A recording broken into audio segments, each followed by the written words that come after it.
Hello everyone, जैसा कि आप लोगों को पता है कि हम करें अपनी एम्प्लॉयबिलिटी स्किल फर्स्ट ईयर के बहुत ही important question topic wise classes को करते हैं। और आज का टॉपिक है एंटरप्रेन्योरशिप, जो कि हमने क्लास नंबर 16 में इसी टॉपिक के क्वेश्चंस किए थे और आज भी हम इसी टॉपिक के क्वेश्चन करेंगे। बहुत ही इंपॉर्टेंट टॉपिक है, बहुत ही इंपॉर्टेंट क्वेश्चन है। अगर आप इन क्वेश्चंस को बहुत ही अच्छी तरीके से पढ़ते हो, समझते हो, तो एम्प्लॉयबिलिटी स्किल में बहुत ही अच्छा स्कोर आप कर पाएंगे। अगर आप इसकी PDF प्राप्त करना चाहते हैं तो आप मेंबरशिप ले सकते हैं। यानी कि आप देखिए मेरी वीडियो को, इस क्लास को आप फुल स्क्रीन पर देख रहे हो तो उसको हाफ में करने, फ़ोन पर देख रहे हैं तो उसको हाफ में करें। और सब्सक्राइब का बटन दिख रहा होगा, सब्सक्राइब बटन के बगल में ज्वाइन आपको लिखा हुआ मिल जाएगा। ज्वाइन को ही बोलते हैं मेंबरशिप लेना, यानी कि मेंबरशिप में ज्वाइन होना। तो ज्वाइन पे क्लिक करके आप मेंबरशिप ले सकते हो। वहाँ पर मैंने आपको कोपा थ्योरी की भी PDF प्रोवाइड करा दी गई है और आपकी एम्प्लॉयबिलिटी स्किल के जितने भी क्वेश्चन हैं पूरे सभी टॉपिक के आपको प्रोवाइड करा दिए हैं।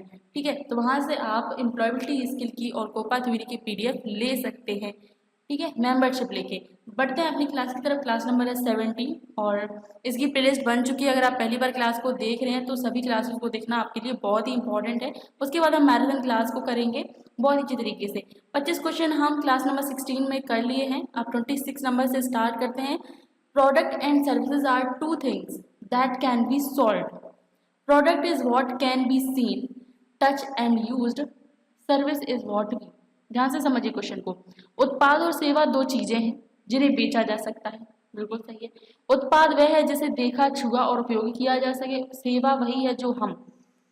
क्वेश्चन सिंपल है, बस थोड़ा सा घुमा फिरा दिया गया और कुछ नहीं है। उत्पाद और सेवा दो चीजें हमने मान ली, ठीक है, जिन्हें बेचा जाता है। उत्पाद भी बेचा जाता है और सेवाएं भी बेची जाती हैं। उत्पाद वह है जिसे देखा जाता है, छुआ जाता है, उपयोग किया जाता है। कि हमारी कोई दुकान है, इलेक्ट्रॉनिक की दुकान है, हमारी गड़ा इलेक्ट्रॉनिक है, ठीक है, हमारी गड़ा इलेक्ट्रॉनिक है, तो वहाँ पर जो प्रोडक्ट है वो क्या क्या है? वॉशिंग मशीन है, TV है, साउंड स्पीकर है, ये सारी चीज़ें। तो उन प्रोडक्ट को हम छू सकते हैं, उपयोग कर सकते हैं। सेवा वह है जो हम, अब हमें सेवा बतानी है कि सेवा क्या है। सब्जी की दुकान से खरीदें, महसूस करें, अनुभव करें और आनंद लें। गूगल पे से भुगतान करें या फिर आनंद मत लो। तो देखो ये नहीं होगा, ये नहीं होगा। आप इन दोनों कंफ्यूज होंगे, तो कंफ्यूज वाली बात ही नहीं है। आप कहोगे मैडम ये पे विद गूगल ये कहाँ से आ गया? सेवा में पे विद गूगल ये कहाँ से आ गया? फील, जो हम सेवा देते हैं अपने कस्टमर को, सर्विस देते हैं, वो फील करते हैं कस्टमर, एक्सपीरियंस करते हैं और एंजॉय करते हैं। क्या होगा आंसर? Option number B. बहुत ही इंटरेस्टिंग सब्जेक्ट है ये एम्प्लॉयबिलिटी स्किल। मतलब जिसको भी डर लगता है एम्प्लॉयबिलिटी स्किल से, वो मतलब मैं क्या ही बताऊं, वो डर बेकार में डर रहे हैं। एम्प्लॉयबिलिटी स्किल बहुत ही सिंपल सब्जेक्ट है और मैंने आपको बोल के रखा है, मैं गारंटी देती हूँ कि अगर आप ये क्लासेस बहुत ही अच्छी तरीके से, सारी क्लासेस हर एक क्वेश्चन को बहुत ही अच्छी तरीके से पढ़ेंगे, समझेंगे, उसके बाद मैराथन क्लासेस को देखेंगे, आपकी एम्प्लॉयबिलिटी स्किल में बहुत ही अच्छा नंबर, बहुत ही अच्छे नंबर आने ही आने हैं। 50 में से 50 में ऐसे ही नहीं बोलती हूँ। ठीक है, क्वेश्चन है 27 नंबर क्वेश्चन है, product is an object that can be. उत्पाद एक वस्तु है जो डैश हो सकती है।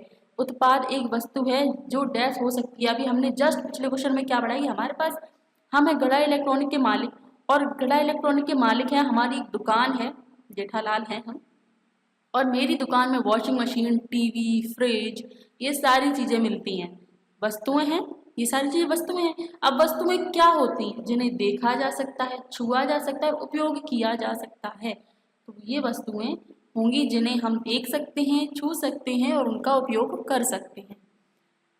Shravan serves as a delivery agent, delivering tomatoes from a farmer or to a company that makes tomato sauces. What is Shravan's job?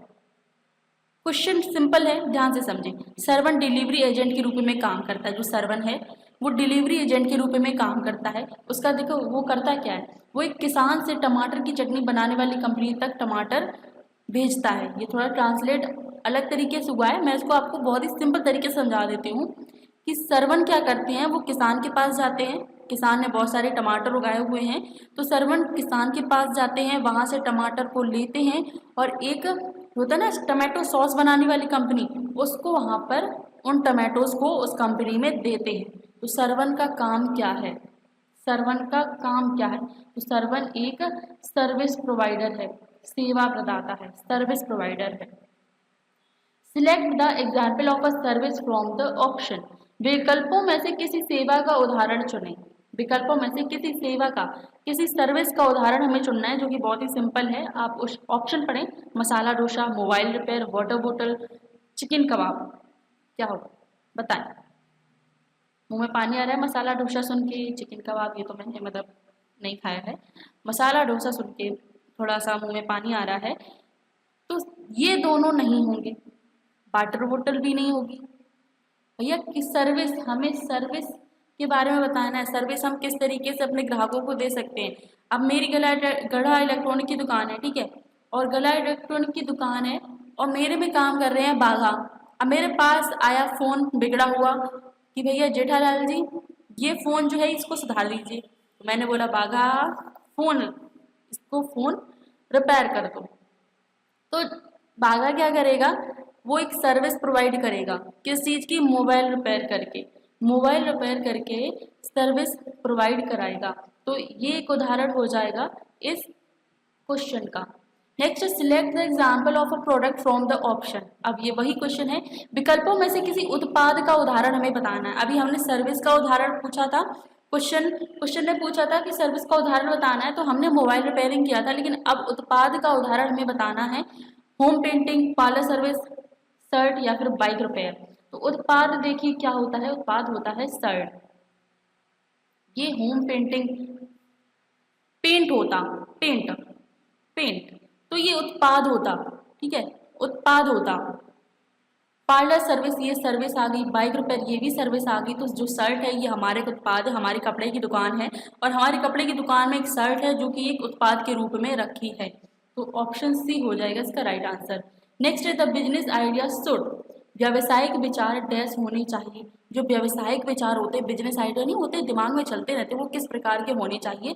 Option पढ़ेंगे हमारे आंसर मिल जाएगा।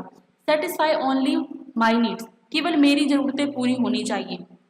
व्यवसाय आइडिया कैसा होना चाहिए कि क्या केवल मेरी ज़रूरत पूरी होनी चाहिए, या फिर ज़रूरतें पूरी करें या समस्याएं सुलझाएं, या फिर सेव द वर्ल्ड, दुनिया बचाएं, या फिर इनमें से कोई नहीं। ये तो आंसर होगा नहीं। तो व्यावसायिक विचार किस तरीके के होने चाहिए कि फुलफिल नीड्स और सॉल्व प्रॉब्लम, ज़रूरतें पूरी करें और समस्या सुलझाएं। Next, a good business idea for a young और new entrepreneur should be sustainable. This means, एक युवा या नए उद्यमी के लिए अच्छा बिजनेस आइडिया टिकाऊ होना चाहिए। इसका मतलब यह है डैश। देखिए, एक युवा यानी कि हम लोग युवा हैं और एक बिजनेस स्टार्ट करना चाहते हैं, ठीक है, एक स्टार्टअप स्टार्ट करना चाहते हैं, स्टार्टअप खड़ा करना चाहते हैं।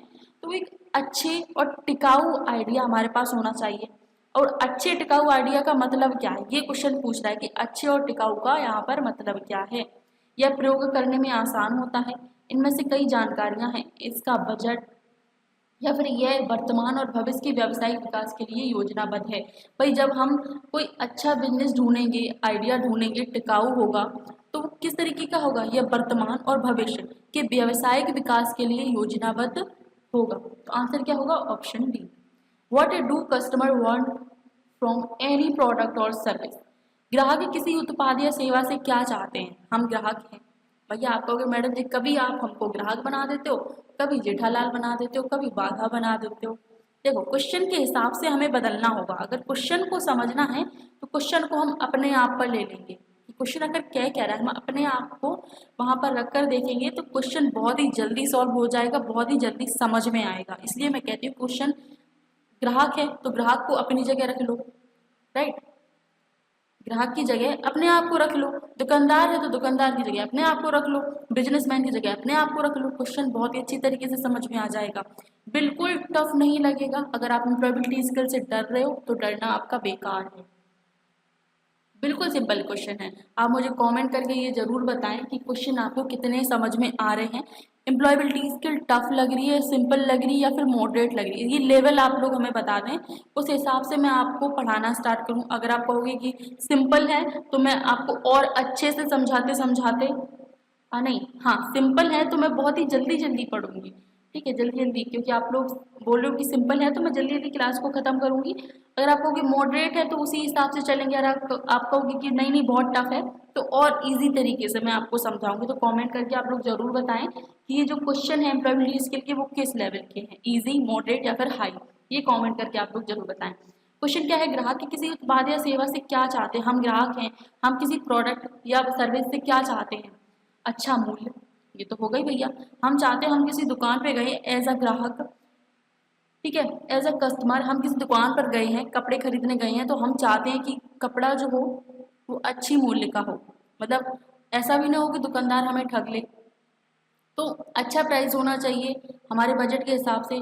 ग्राहकों की संतुष्टि होनी चाहिए, यानी कि हम संतुष्ट हो जाए कि कलर भी अच्छा है, मूल्य भी अच्छे हैं, क्वालिटी भी अच्छी है, सब कुछ अच्छा है, तो संतुष्टि एक होनी चाहिए ग्राहक में।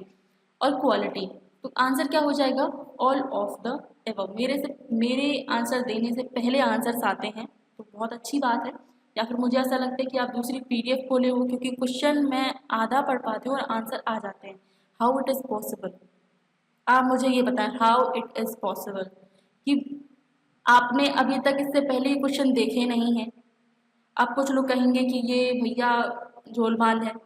अब झोलमाल वही उन्हीं लोगों से पूछा जाए जो क्वेश्चन पढ़ने से पहले ही आंसर दे रहे हैं। आप लोग दूसरी पीडीएफ खोली हो, गलत बात है। मैंने अगर पीडीएफ प्रोवाइड कराई है तो आप प्लीज़ इसका मिसयूज़ ना करें। जो भी बच्चे आंसर देने की कोशिश कर रहे हैं उनको आंसर देने दें। हम सबको पता है आप लोग होशियार हैं, आंसर आप मेरे से पहले दे रहे हो, फिर क्वेश्चन पढ़ने से पहले दे रहे हैं, तो प्लीज़ अपने थोड़े हाथों को काबू में रखें। जो भी नए स्टूडेंट हैं उनको थोड़ा सा समझने का मौका दें, समझने का टाइम दें कि आखिर क्वेश्चन कह क्या रहा है। ठीक है, चलो बढ़ते हैं अगले क्वेश्चन पे। 34 नंबर क्वेश्चन है, लॉ इन्वेस्टमेंट बिजनेस, लॉ नहीं है, लो है, ये लो है, लो इन्वेस्ट, ये कम निवेश मैंने वहां पर देखा नहीं, कम निवेश है, ठीक है। लो इन्वेस्टमेंट बिजनेस प्लान मीन्स, कम निवेश वाली व्यवसाय योजना का अर्थ डैश है। कम निवेश यानी कि जैसे कि हम कोई व्यवसाय शुरू करना चाहते हैं लेकिन हमारे पास पैसे कम हैं, तो हम क्या करेंगे, छोटे से शुरू करेंगे।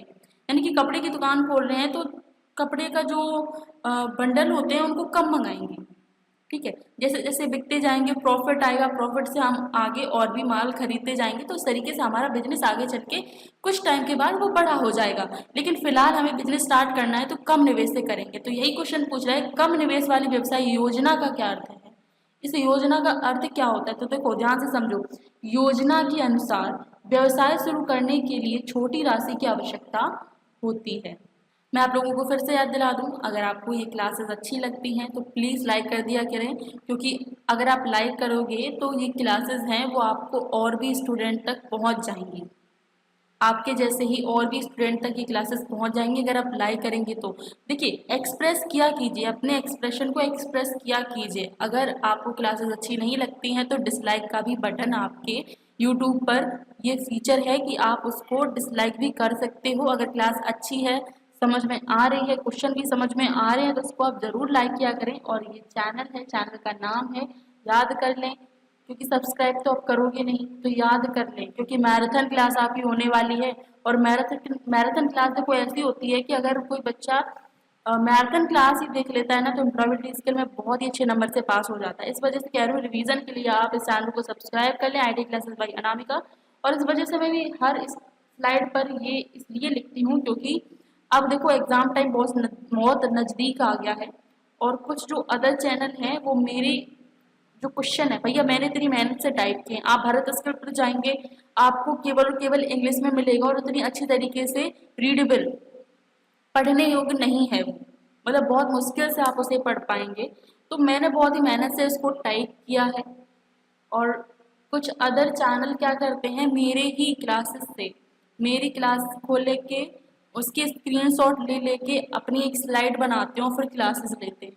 मतलब मेहनत मेरी और पैसा वो कमा रहे हैं, भाई वाह, ऐसा नहीं होना चाहिए। देखिए तभी मैं अब क्या करती हूँ, हर एक अपने क्वेश्चन पर अपना चैनल का नाम लिखती हूँ, ताकि अगर कोई कॉपी भी करे अपने दूसरे चैनल पर डाले तो बच्चों को भी पता चल जाए कि हाँ ये अनामिका मैडम के क्वेश्चंस हैं, ठीक है, ये अनामिका मैडम की मेहनत है।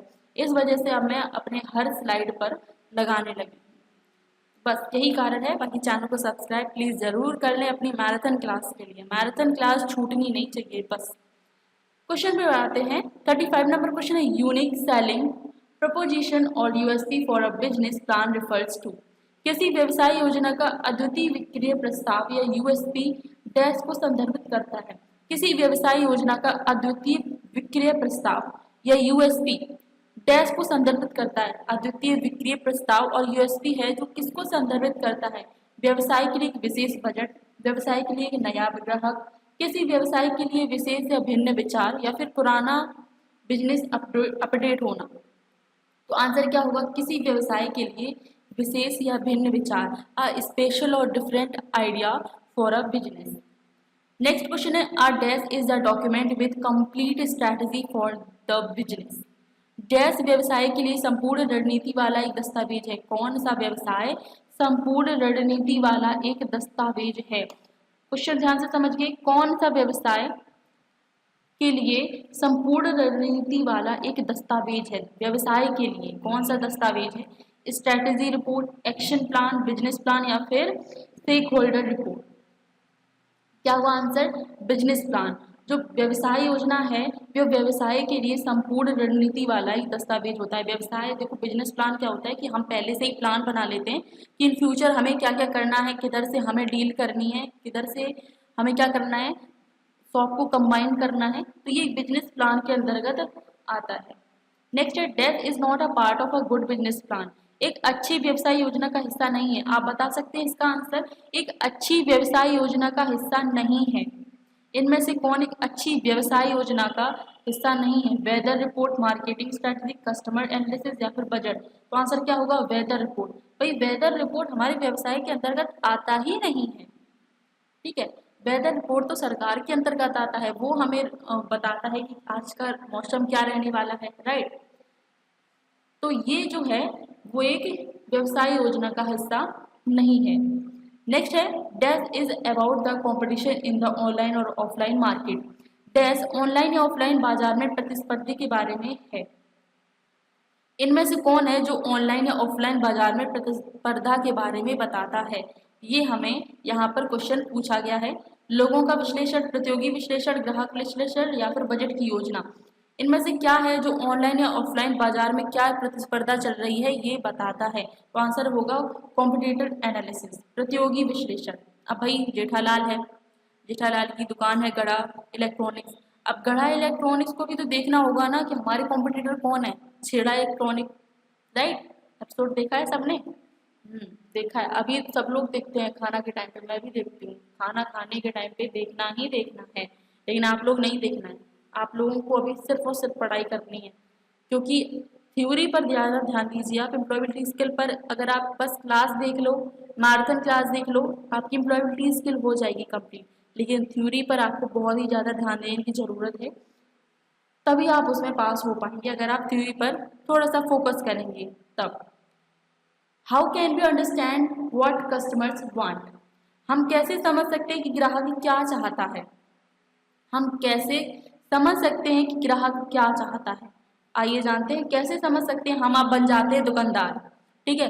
हम अब बन जाते हैं दुकानदार, तो हमें ये जानना है कि आखिर ग्राहक चाहता कैसे है। हमारी दुकान पर ग्राहक आया है तो ग्राहक चाहता क्या है? अब जानते हैं क्या चाहता है। ग्राहकों की जरूरत पर शोध करके, व्यवसाय का विज्ञापन करके, एक नया उत्पाद बेचकर, किसी नए व्यवसाय में जाने से। अब हमें ग्राहक क्या चाहता है ये जानना है। हमें व्यवसाय से, नए उत्पाद से, इन सब से कोई मतलब नहीं है। हमें बस ये जानना है कि ग्राहक आखिर चाहता क्या है। अब ये हम कैसे जानेंगे कि ग्राहक क्या चाहता है? भाई ग्राहकों की ज़रूरत पर शोध करके, रिसर्च करेंगे, मार्केट स्कैन करेंगे, रिसर्च करेंगे कि आखिर जो ग्राहक हैं आज का क्या फैशन चल रहा है, किस तरफ लोग किस तरीके की टीवी खरीद रहे हैं।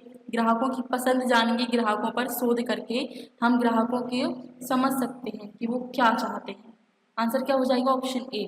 आई थिंक आपको क्वेश्चन समझ में आ रहे हैं। आ रहे हैं कि नहीं आ रहे हैं? कमेंट करके प्लीज़ जल्दी से बताएं, क्योंकि आंसर देख के ऐसा लग रहा है आ रहे हैं समझ में। क्वेश्चन है, dash part of a business plan has detail of money related detail of the whole business. व्यवसाय योजना के डैश भाग में पूरी व्यवसाय का धन संबंधी विवरण होता है। व्यवसाय योजना के डैश भाग में, मतलब व्यवसाय योजना है उसके किस भाग में पूरे व्यवसाय का धन संबंधी विवरण होता है? Product detail, customer analysis, business succession plan या फिर कॉस्टिंग लागत। आंसर क्या होगा? कॉस्टिंग यानी कि लागत। 41 नंबर क्वेश्चन है, a dash is a short and effective presentation to describe the business. व्यवसाय का वर्णन करने के लिए डैश एक संक्षिप्त और प्रभावी प्रस्तुति है। इनमें से क्या एक प्रभावी प्रस्तुति है जो व्यवसाय का वर्णन कर सकती है? हमारा बिजनेस है उसको वर्णन करने के लिए कौन सी एक संक्षिप्त संक्षिप्त यानी कि शॉर्ट एंड इफेक्टिव, शॉर्ट और प्रभावी प्रस्तुति है कौन सी? कस्टमर एनालिसिस, कम्युनिकेशन, रिटर्न और इन्वेस्टमेंट या फिर बिजनेस पिच। तो आंसर क्या होगा? Business pitch, option D. अब business pitch is presented to investor who help us with dash dash and dash. ये क्वेश्चन थोड़ा सा आप समझ लीजिए ध्यान से। निवेशकों के लिए बिजनेस पिच प्रस्तुत की जाती है जो हमें डैश डैश और डैश में मदद करती है। निवेशक है, हमारा कोई बिजनेस है, हमारे बिजनेस में कोई निवेश करना चाहता है, जैसे हमने शार्क टैंक देखा है ना, जैसे हमने शार्क टैंक देखा है तो बहुत सारे एंटरप्रेन्योर आते हैं और वहाँ पर जो शार्क्स बैठे होते हैं वो इन्वेस्ट करते हैं। तो इन्वेस्ट करते हैं तो उसमें वो क्या क्या चीज़ें देखते हैं जिससे उन्हें मदद मिलती है, लगता है कि हाँ ये जो बिजनेस है ये अच्छा जाएगा। ठीक उसी तरीके से ये क्वेश्चन है बिजनेस पिच, जैसे होता है ना कि पिच शार्क टैंक में देखा होगा पिच प्रस्तुत करते हैं, वैसे ही यहाँ पर है निवेशकों के लिए एक बिजनेस पिच प्रस्तुत की जाती है जो हमें डैश डैश और डैश में मदद करती है। ग्राहक और गुणवत्ता, आप कहेंगे देखो मैडम यहाँ पर 1, 2 एंड 3 तीन चीज़ें हमें फिल करनी है, तो अगर इतना भी लॉजिक आप लगा लोगे तो देखो ऑप्शन ए नहीं होगा, ऑप्शन डी नहीं होगा। अब देखिए ऑप्शन बी है मनी, रिसोर्सेज एंड मेंटरिंग यानी कि पैसा, संसाधन और सलाह समर्थन, या फिर सपोर्ट, प्लान एंड मार्केटिंग, योजना। देखो सपोर्ट यानी कि समर्थन, यहाँ पर मैंने तभी मैं कंफ्यूज हो गई ये उड़न क्या है। हाँ समर्थन, योजना और मार्केटिंग। आंसर क्या होगा इसका? इसका होगा मनी, रिसोर्सेज एंड मेंटरिंग, पैसा, संसाधन और सलाह समर्थन इसमें मदद करती है। निवेशकों के लिए जो बिजनेस पिच होती है वो पैसों को भी डिस्क्राइब करती है कि कितना क्या पैसा इससे बनेगा, क्या क्या रिसोर्सेज हैं, ठीक है, और सलाह समर्थन में भी यहाँ पर मदद मिलती है। नेक्स्ट है who can support entrepreneur by providing business scheme and loan at low interest rates. कम ब्याज दरों पर व्यावसायिक योजनाएं और ऋण प्रदान करके उद्यमियों का समर्थन कौन कर सकता है? कम ब्याज दरों पर, जैसे हम बिजनेस खोल रहे हैं, ठीक है, और हमें हमें ऐसा नहीं है कि हम छोटे से शुरू करेंगे, नहीं, हमें बड़े से शुरू करना है, हमारे पास पैसा नहीं है, तो हमें कौन ऋण प्रदान करेगा कम ब्याज पर? यही क्वेश्चन है कि हम ऋण लेना चाहते हैं, लोन लेना चाहते हैं बहुत बड़ी, ऐसा नहीं है कि हम छोटे से शुरू करेंगे, नहीं, हमें बड़े से शुरू करना है। बड़े से शुरू करने के लिए पैसा चाहिए और पैसे के लिए हमें चाहिए लोन। अब लोन हमें कौन देगा कम ब्याज पर? तो जाहिर सी बात है जो बैंक है वो सबसे अच्छा ऑप्शन है बैंक।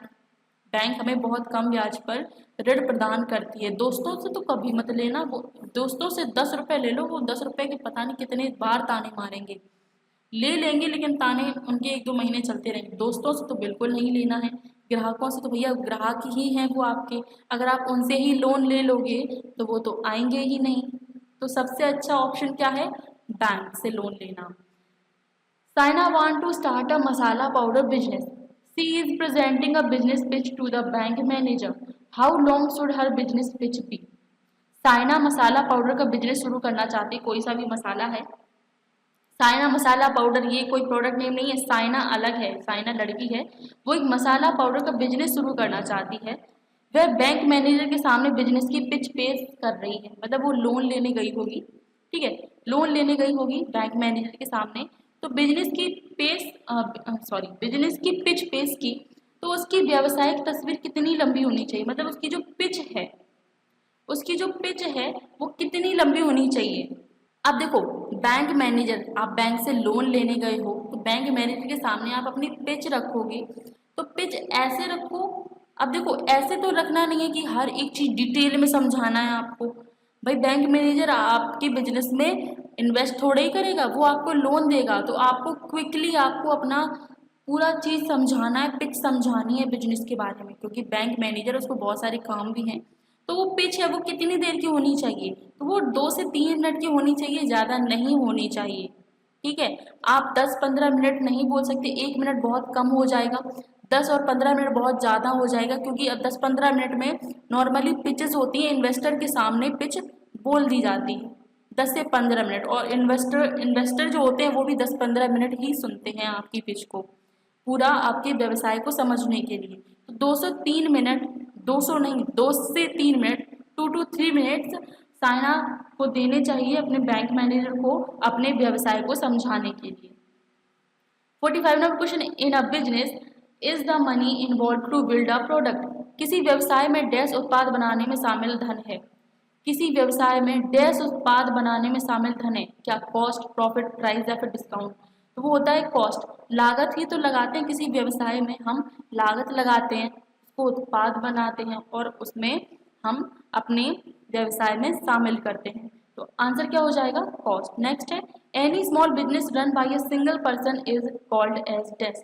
कोई भी छोटा व्यवसाय जो एक व्यक्ति द्वारा चलाया जाता है वह क्या कहा जाता है।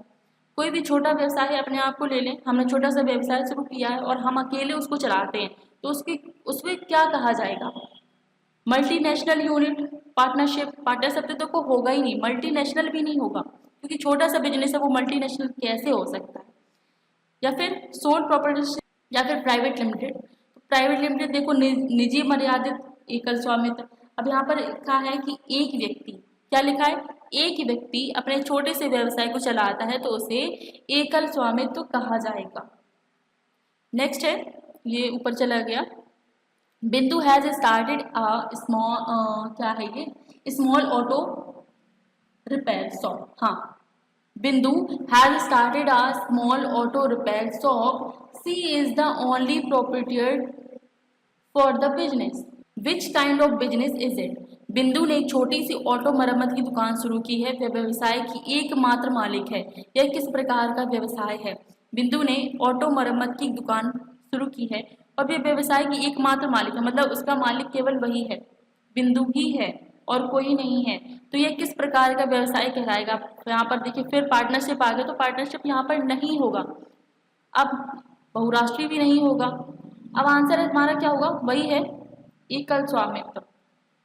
एकल स्वामित्व यानी कि वो खुद से चला रही है, अपनी ऑटो मरम्मत की दुकान खुद से चला रही है और वो मालिक भी खुद ही है, तो क्या होगा, एकल स्वामित्व है।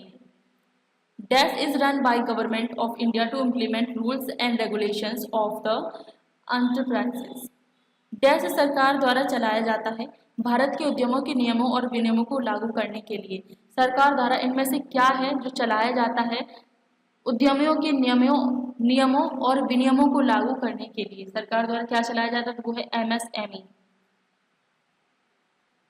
Micro small medium enterprises. I think इसका जो फुल फॉर्म है यही होता है, मैं इसको चेक करके बताऊंगी। माइक्रो स्मॉल मीडियम एंटरप्राइजेस यही होगा, नहीं तो गलत होगा तो मैं इसको स्क्रीन पर शो कर दूंगी सही, ठीक है। 49 नंबर क्वेश्चन है, which document is not required to complete Udyam MSME registration. Udyam या फिर MSME रजिस्ट्रेशन है, उसको पूरा करने के लिए किस दस्तावेज की आवश्यकता नहीं होती है। किस दस्तावेज की आवश्यकता नहीं होती ये हमें बताना है, तो जाहिर सी बात है blood certificate, option D blood certificate. 50 number question है, Rahim is filling text for the first time for his business, which of these elements are not needed for filling text. Rahim अपने बिजनेस के लिए पहली बार टेक्स्ट भर रहे हैं, टेक्स्ट दाखिल करने के लिए इनमें से कौन सा तत्व आवश्यक नहीं है। अब आप कहोगे मैडम आप ये बोलते थे कि अगर कोई भी क्वेश्चन है उसको हम अपनी जगह लेकर देखें, जैसे ग्राहक का क्वेश्चन आया तो ग्राहक की जगह हम अपने आप को रख लें, दुकानदार का क्वेश्चन आया तो दुकानदार की जगह हम अपने आप को लिख लें, लेकिन हमें तो इस चीज़ में कोई एक्सपीरियंस नहीं है कि हमारा बिजनेस और हम टैक्स भर रहे हैं। अब हमने टैक्स आज से पहले भरा नहीं है तो हमें कैसे पता चलेगा कि कौन सा दस्तावेज है जो जरूरी नहीं है टैक्स भरने के लिए। पता नहीं है तो उस क्वेश्चन से आपको पता चल जाएगा हम ये टॉपिक क्यों कर रहे हैं, एंटरप्रेन्योरशिप, ताकि अगर हम कोई भी बिजनेस आगे चल के खोलते हैं तो बहुत सारी चीज़ें हमें एम्प्लॉयबिलिटी स्किल से ही, इस टॉपिक से बहुत सारी चीज़ें हम सीख जाएंगे। तो ऑप्शन क्या क्या है, जन्म प्रमाण पत्र यानी कि बर्थ सर्टिफिकेट, पैन कार्ड, आधार कार्ड या फिर इनकम टैक्स रिटर्न। अब आप टैक्स भर रहे हैं तो सबसे ज़रूरी तो देखो इनकम टैक्स रिटर्न, ये तो लगना ही लगना है क्योंकि आप टैक्स भर रहे हैं। पैन कार्ड लगता है, आधार कार्ड लगता है, बर्थ सर्टिफिकेट आपका नहीं लगेगा। नेक्स्ट हमारी क्लास होगी क्लास नंबर 18, टॉपिक हमारा यही रहने वाला है एंटरप्रेन्योरशिप। और इसी टॉपिक के साथ इसी क्लास के साथ हमारा जो टॉपिक है एंटरप्रेन्योरशिप ये कंप्लीट हो जाएगा। उसके बाद हम क्लास नंबर 19 में अगले वीक में हम करेंगे गेटिंग रेडी फॉर अप्रेंटिसशिप, जो कि हमारा होगा अगला टॉपिक। और गेटिंग रेडी फॉर अप्रेंटिसशिप ये एक टॉपिक, और डाइवर्सिटी एंड इल्यूजन शायद यही टॉपिक है। बस उसके बाद हमारा एम्प्लॉयबिलिटी स्किल का जो सिलेबस है वो पूरा का पूरा कंप्लीट हो जाएगा। आप उसके बाद अपना रिवीजन कीजिएगा, प्लेलिस्ट आपको स्क्रीन पर शो हो रही होगी, सारी क्लासेस आप एक बार देख लें। उसके बाद हम मैराथन क्लासेस करेंगे, उससे आपकी तैयारी बहुत ही अच्छी तरीके से कंप्लीट हो जाएगी।